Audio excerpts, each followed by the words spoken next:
Ahora mis amiguitos y mis suscriptores les voy a enseñar el castillo de San Severino. El castillo de San Severino es una fortaleza colonial que surge aquí en Matanzas como parte de un sistema defensivo que hicieron las autoridades colonialistas en la isla para velar la bahía de Matanzas, para cuidar la bahía de Matanzas. La importancia es que, la bahía de Matanzas, un desembarco por ella, podía propiciar la toma por tierra de La Habana por la cercanía de La Habana, que ya era la capital de la isla.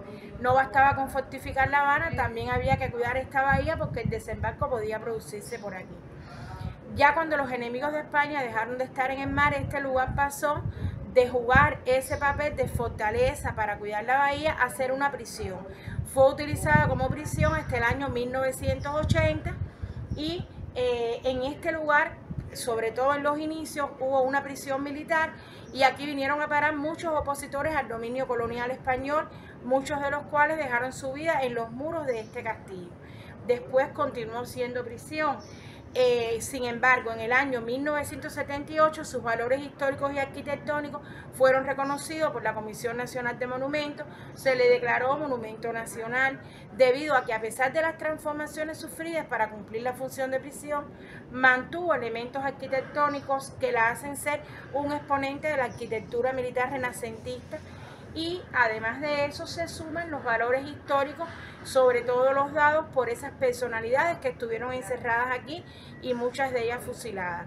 2 años después de esta declaratoria, en el año 1980, dejó de tener población penal, se construyó un centro penitenciario nuevo, la población penal fue trasladada y teniendo en cuenta los planos originales de este inmueble ya monumento nacional, desde hacía 2 años, pues se empezaron a buscar esos planos originales y se trató de llevar la originalidad eliminando algunos añadidos, a pesar de que no fue hasta el año 2002 que comenzó a ser restaurada porque había surgido un proyecto de la UNESCO, la Ruta del Esclavo, que había cogido a este lugar como la sede de un museo de esa temática, dado su vínculo con el fenómeno de la esclavitud, al haber participado la mano de obra de los esclavizados en su construcción, además de que sufrieron aquí esclavizados y sus descendientes por acciones de rebeldía y su ubicación cerca de la vía de comunicación entre los dos polos turísticos más importantes permitía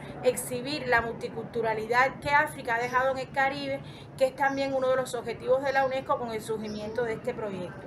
Hoy han pasado 30 años, el proyecto ya no lleva el mismo nombre, el proyecto que surgió en el año 94, hoy se llama Ruta de las Personas Esclavizadas, Libertad, Resistencia y Patrimonio, pero el castillo sigue siendo el lugar escogido porque está en Matanzas, que fue el centro esclavista más importante, porque fue el emporio azucarero cubano del siglo XIX y toda esa gran productividad en el azúcar se obtenía sobre todo con la mano de obra de los esclavizados.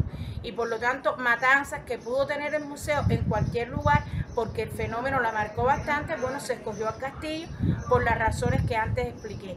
Y hoy es un museo que tributa a esa temática de la esclavitud y su legado, y podemos ver en el recorrido los elementos arquitectónicos originales, así como las salas que hoy tributan a esto y la huella que existe también de la etapa de prisión. Creo que ya... Mira, este es uno de esos elementos arquitectónicos originales, que es la rampa. Por aquí bajaba la guarnición del castillo para hacer los ejercicios militares en este lugar, que está aquí en el centro, que hoy es nuestro patio, pero que fue la plaza de armas de la fortaleza. Esa torre homenaje que está en el medio fue construida para homenajear a los fusilados aquí. Después vamos a pasar por una tarja que tiene el nombre de los fusilados.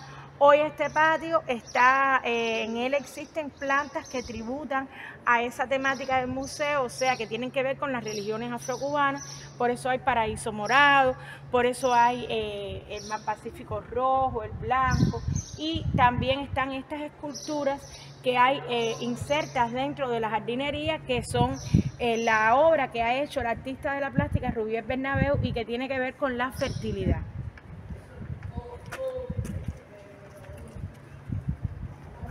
Aquí tenemos la celda donde estuvo Antonio López Coloma, encerrado, que fue el que se alzó el día 24 de febrero en la Ignacia junto a Juan Alberto Gómez.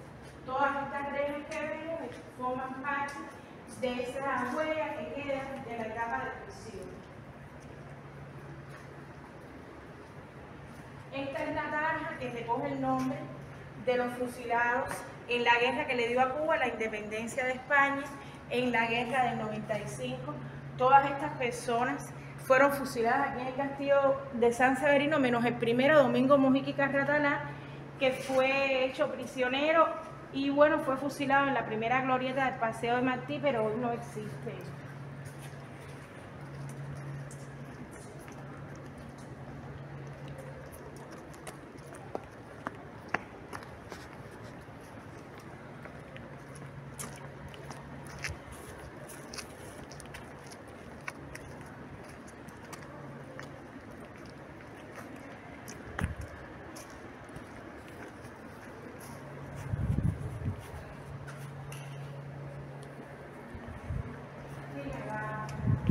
Aquí tenemos una maqueta, o sea, aquí vemos ya lo que fueron las celdas que están utilizadas como salas de exposición.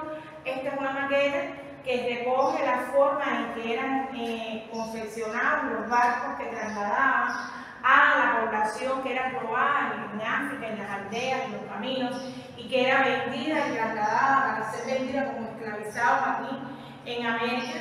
Las imágenes que están en la pared corresponden a la isla de Gorée. La isla de Gorée tuvo uno de esos lugares donde eran concentradas todas estas personas para después ser enviadas a los barcos negreros cuando estos llegaban.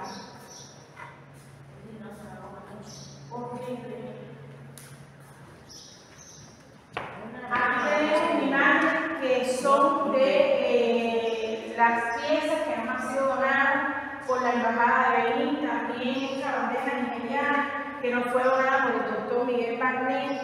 Estas piezas representan todos los elementos que demuestran que África tenía su historia cuando fue convertida en un cazadero de esclavos.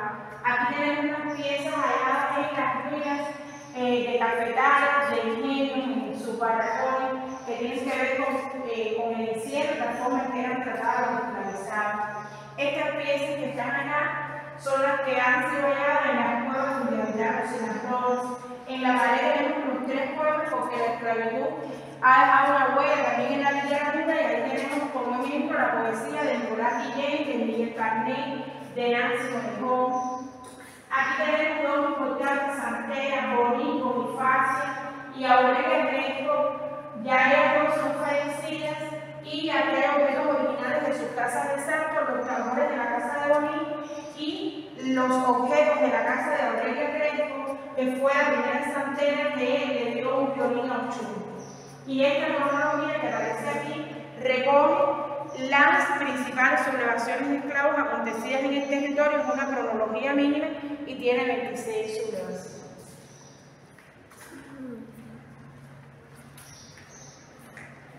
Gracias.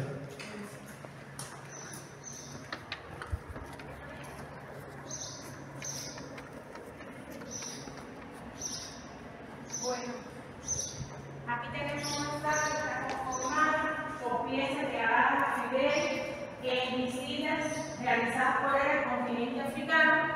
Estas personalidades africanas le regalaron estas piezas que llegaron a nosotros a través de un cerco leal que fue la persona encargada de distribuir ese patrimonio de Fidel. Y aquí tenemos la interpretación que hace el artista de la plástica Nelson Domínguez de lo que es un cebo, que fue un instrumento para castigar esclavizados.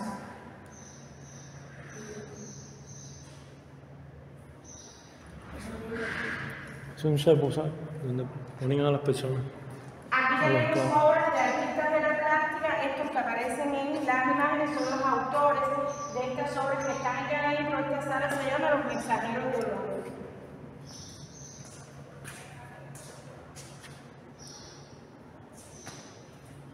Es larga.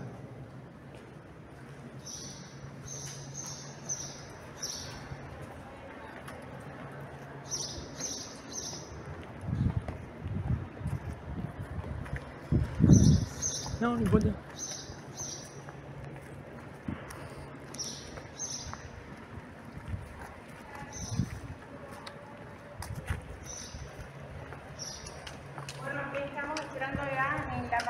conocida como la base del campanario, porque allá arriba tenemos la campana en el área de altura, la campana de la fortaleza. Este es el puente fijo, el baluarte Santa Ana, que consideramos ser al norte fundacional, debido, cuidado que hay hueco, debido a que el acta fundacional dice que en los cimientos de este baluarte se bendijo, está la piedra que fue bendecida por el obispo Dioguebelino de Compostela el 13 de octubre de 1693. Cuidado. Sí. Ahora nos encontramos aquí en la plataforma de San Juan, que juega el papel defensivo fundamental dentro de la fortaleza, porque esta es la zona donde está ubicada el cuerpo de guardia de la fortaleza. Aquí estaba la guarnición de la fortaleza que estaba de guardia y que debía evitar, ¿no?, que la fortaleza cayera en manos enemigas. El agua llegaba antes hasta los muros del castillo, después se trasladó al puerto y el agua se alejó porque se llenó la bahía.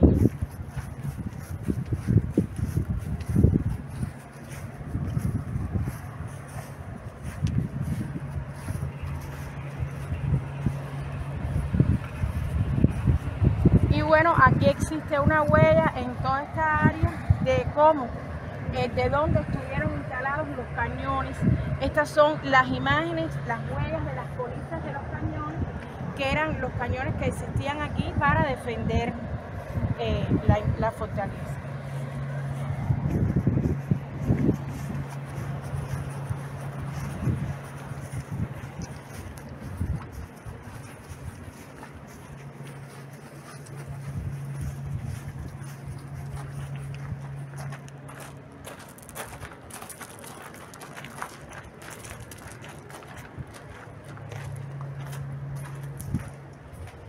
Aquí tenemos una sala que recoge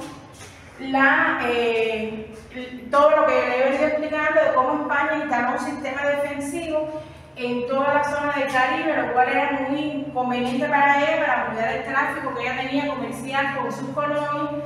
Los proyectos de los ingenieros militares que le hacen la propuesta al gobierno de la isla y a la corona para la construcción del castillo, una maqueta que recoge el castillo en su forma original. ¿Dónde estamos ahora? ¿Dani? ¿Dónde estamos ahora? ¿Sí?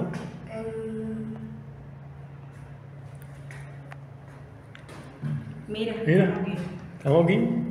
Acuérdate que el mar llegaba hasta los muros del castillo y que después se alejó y pasaba por ese puente.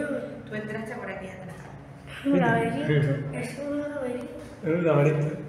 Mira, aquí tenemos una línea del tiempo que recoge los principales momentos del castillo, desde que se comienza a hablar del proyecto de fundación de una ciudad y de fortificación alrededor de la bahía, y bueno, culmina en el 2018, cuando la ciudad cumplió 325 años, pero ahí están todos los más importantes momentos, su papel de prisión, personalidades aquí encerradas, como José María Heredia, que era la conspiración de Soles. No, discúlpame, que Heredia no estuvo preso, al contrario, él huye, y lo que pasa es que él habla de que ya de lejos ve el castillo de San Severino cuando él sale de Matanzas y que aquí están encerrados sus compañeros de conspiración, lo cual quiere decir que él estaba diciendo que ya el castillo estaba siendo utilizado como prisión. Plácido, que se estuvo aquí, Juan Gualberto, cuando es declarado monumento nacional, cuando se inauguró el Museo de la Ruta del Esclavo, por Abel Prieto en su primera vez como ministro de Cultura, y Olavillo Avalona, el que en los momentos en que se hace esta inauguración, 2009, era la persona que atendía los proyectos interculturales de la UNESCO.